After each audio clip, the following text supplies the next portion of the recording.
Assalamualaikum warahmatullahi wabarakatuh. Teman-teman yang saya hormati, pertanyaan kali ini, mengapa ada hukum rajam dalam Islam? Jawabannya tidak bisa dilepaskan dari konteks sejarah dan cara hukum itu dibangun pada masa awal Islam.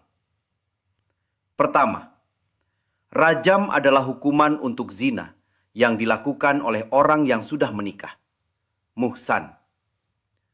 Dalam literatur klasik Islam, praktik ini sering dikaitkan dengan tradisi hukum yang sudah ada sebelumnya, termasuk dalam komunitas Yahudi, misalnya dalam Taurat. Artinya, ini bukan hukum yang muncul dari ruang kosong, tapi bagian dari sistem hukum kuno yang berkembang di Timur Tengah.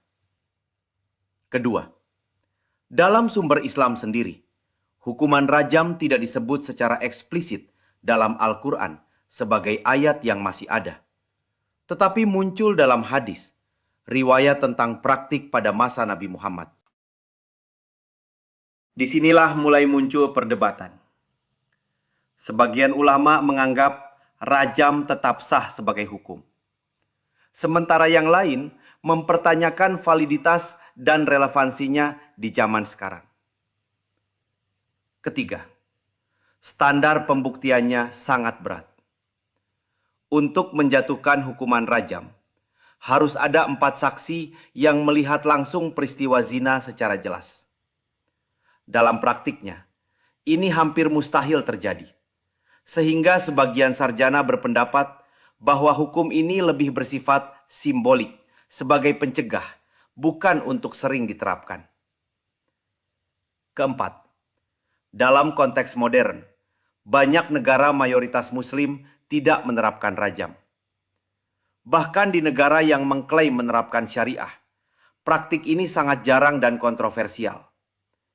Perdebatan muncul antara mempertahankan teks klasik atau menyesuaikannya dengan prinsip hak asasi manusia.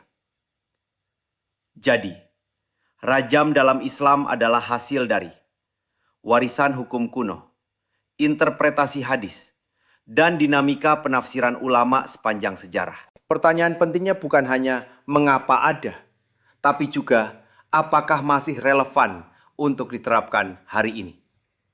Wassalamualaikum warahmatullahi wabarakatuh.